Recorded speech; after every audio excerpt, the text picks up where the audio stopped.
Welcome to discussion.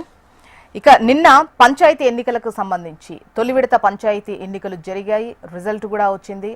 అత్యధిక స్థానాలు అటు అధికార పార్టీ కాంగ్రెస్ చేజిక్కించుకుంది. పంచాయతీ ఎన్నికల తొలి విడతల రిజల్ట్ ఒకవైపు కాంగ్రెస్ కైవసం చేసుకున్నటువంటి క్రమంలో ముఖ్యంగా ఈ ఎన్నికలు జరిగేటువంటి సిచ్యువేషన్లో ఎన్నికలు జరిగే కన్నా ముందు పంచాయతీ ఎన్నికలకు సంబంధించి ఈ స్థానిక ఎన్నికలు జరిగినప్పుడు ఖచ్చితంగా ప్రభుత్వం పైన వ్యతిరేకత ఉంది. సో ప్రభుత్వానికి సంబంధించి ఇక్కడ చుక్కెదురయ్యేటువంటి అవకాశాలు ఉంటాయి అన్నటువంటి రకరకాల విమర్శలు చూసాము. బట్ పంచాయతీ తొలి విడతలో కాంగ్రెస్ పార్టీ మద్దతుదారులే ఎక్కువ స్థానాలు కైవసం చేసుకున్నటువంటి పరిస్థితి కనిపించింది. సో ఈ ఎన్నికలను ముఖ్యంగా ఈ తొలి విడత ఎన్నికలు ప్రస్తుతానికి ఈ తొలి విడత ఎన్నికలను పాలనకు సంబంధించి పల్లెల్లో కాంగ్రెస్ పాలనకు సంబంధించి మనం రెఫరెండంగా తీసుకోవాల్సినటువంటి అవసరం ఉందా? మాట్లాడదాం. గెస్టులు కూడా సిద్ధంగా ఉన్నారు. దేవి ప్రసాద్ గారు, వీరు బీఆర్ఎస్ సీనియర్ నాయకులు. విఠల్ గారు, వీరు బీజేపీ సీనియర్ నాయకులు. అండ్ ఇందిరా శోభన్ గారు, వీరు కాంగ్రెస్ సీనియర్ నాయకురాలు.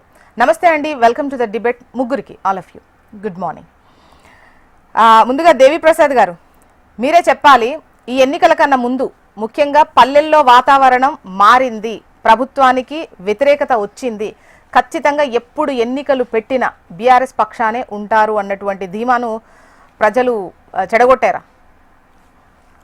గుడ్ మార్నింగ్ జ్యోత్స్న గారు, ఇద్దరు నమస్కారం. అంటే నిన్న అంటే మొదటి విడత దాదాపుగా 3834 గ్రామ పంచాయతీల్లో జరిగినటువంటి ఎన్నికల్లో గెలుపొందినటువంటి వారికి, అట్లాగే అంతకుముందు ఏకగ్రీవమైనటువంటి వారికి అందరికి కూడా కృతజ్ఞతలు.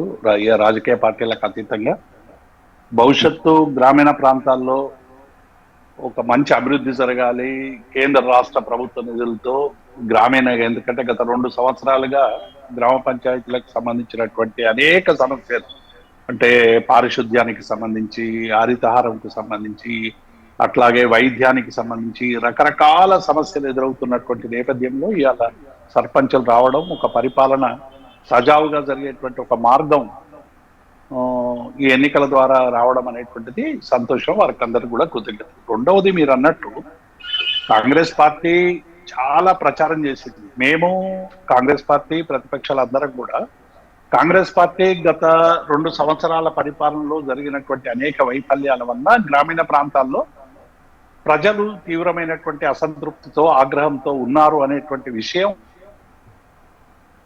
చక్కగా రుజువైంది.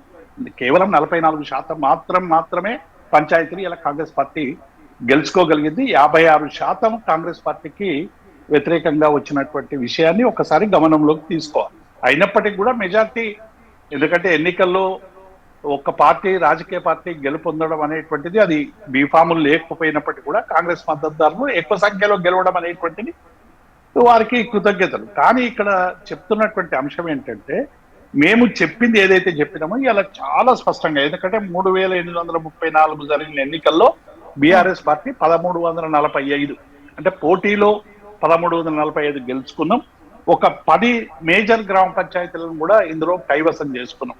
ఏటూరు నాగారం అయితే మీరు చూస్తే 3832 మెజార్టీతో గెలిచినటువంటి విషయం కూడా మీకు తెలుసు. అనేక మంది ఎమ్మెల్యేలు ఉన్నటువంటి ప్రాంతాల్లో రకరకాలుగా కూడా రిజల్ట్స్ అన్ని కూడా ఎట్లా వచ్చినాయో మనం అందరం కూడా చూసినాం.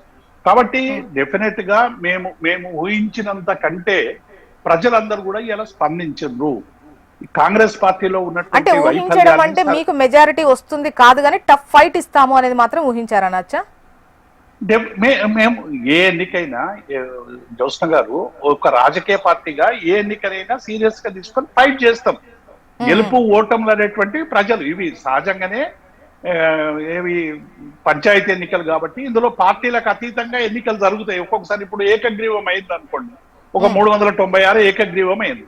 ఈ ఏకగ్రీవంలో కాంగ్రెస్ పార్టీకే కొంత ఎట్లాగో అనుకూలంగా చాలా మంది ఏకగ్రీవంగా జరిగింది. ఈ ఏకగ్రీవం జరగడం వెనక ఏముంటది జ్యోత్స్న గారు? గ్రామంలో ఏదైనా రేపు మనకు అభివృద్ధి జరగాలన్నా, రేపైనా ఏదైనా కావాలన్నా ఈ పార్టీకి సంబంధించినటువంటి వ్యక్తి స్థానిక నాయకులతో చర్చించి కొంత మేరకు మెరుగైనటువంటి ఫలితాలు తెస్తాడని అన్ని పార్టీలు కూడా కొంత అన్ని పార్టీలకు అనుకూలంగా ఉన్నటువంటి నాయకుల్ని ఎన్నుకునేటువంటి ప్రయత్నం చేస్తారు. కాబట్టి ఈ ఎన్నికల్లో ఇప్పుడు రేపు ఎంపీటీసీ, జడ్పీటీసీ అటువంటి ఎన్నికలు డెఫినెట్ గా పార్టీల పరంగా జరుగుతాయి. డెఫినెట్ గా ఆ గీత ఏందో ఎవరి పార్టీకి కానీ ఎన్నికలకు ముందు బీఆర్ఎస్ ధీమా మరోలా ఉండే, అంటే పూర్తి స్థాయిలో విఫలమైంది ప్రభుత్వం, ఖచ్చితంగా బీఆర్ఎస్ వైపు చూస్తారు, ఒకసారి పల్లెల్లో ఎన్నికలు పెడితే సిచ్యువేషన్ మీకు అర్థమవుతుంది అన్నటువంటి వర్షన్ కి, అంటే టఫ్ ఫైట్ ఇవ్వడానికి చాలా తేడా ఉంటది కదా. జ్యోత్స్న గారు నేనేమంటున్నా, ఒక రాజకీయ పార్టీగా ఈ సమాజంలో జరుగుతున్నటువంటి పరిణామాలను అంచనా వేసేటువంటి సమయంలో మా వేవ్ లెంత్కు ప్రజల వేవ్ లెంత్కు కొంత ఎక్కడో కొంత డిఫరెన్స్ ఉంటే ఉండొచ్చు, కానీ జరుగుతున్నది కూడా అదే కదా. ప్రజలు ఏం ఆశిస్తారంటే ఇంకా 3 ఏళ్ళు ప్రభుత్వం ఉంది, ప్రభుత్వం నుంచి ఎంతో కొంత పనులు తీసుకోవాలి. సహజంగానే స్థానిక ఎమ్మెల్యేలు కానీ మంత్రులు కానీ వాళ్ళు సీవియర్ గా, రేవంత్ రెడ్డి గారు కూడా దాదాపుగా 5-6 రోజులు గ్రామ పంచాయతీ ఎన్నికల్లో ప్రచారం చేసిండు. 1,000 మంది మహిళలు 1,000 చీరలు కట్టుకొని పోలింగ్ స్టేషన్లకు ఓటు పోయి మంచి అభ్యర్థిని ఎన్నుకోమని కూడా ప్రచారం చేసినటువంటి సందర్భాన్ని మనం చూసినాం. ఎప్పుడు కూడా ఎన్నికల కమిషన్ పూర్తిగా ఇటువంటి విషయాల్లో వైలేషన్ జరిగినా కూడా ఎక్కడ కూడా స్థానిక ఎన్నికల సంఘం అనేటువంటిది పట్టించుకోనటువంటి పరిస్థితి కనబడదు. అయినప్పటికీ కూడా బీఆర్ఎస్ పార్టీగా, ఒక ప్రతిపక్ష పార్టీగా మేము మెరుగైనటువంటి ఫలితాలు సాధించడం, మీరు అన్నట్టు మెజార్టీ స్థానాలు సాధించకపోయినప్పటికీ కూడా చాలా టఫ్ ఫైట్ ఇచ్చినాం, అనేక గ్రామాలలో మెరుగైనటువంటి ఫలితాలు సాధించడం. ఇక్కడ ఎక్కడైతే మాకు తక్కువ రావడానికి అవకాశాలు ఉన్నాయో, మేము చేసినటువంటి ప్రచారానికి వచ్చినటువంటి ఎన్నికల మధ్య ఉండేటువంటి గ్యాప్ను ఎందుకు కోల్పోయినామనేటువంటి విషయంలో డెఫినెట్ గా ఎంపీటీసీ జెడ్పీటీసీ ఎన్నికల్లో సరి చేసుకొని ముందుకు పోతాం. కానీ ఇప్పుడు అటు బీజేపీ, ఇండిపెండెంట్లు, బీఆర్ఎస్ పార్టీ కూడా 26% సర్పంచులు కాంగ్రెస్ పార్టీకి అనుకూలంగా లేనటువంటి సర్పంచులు వచ్చిందనేటువంటి విషయాన్ని ఒక ప్రామాణికంగా తీసుకోవాలనేటువంటి విషయాన్ని నేను ఈ సందర్భంగా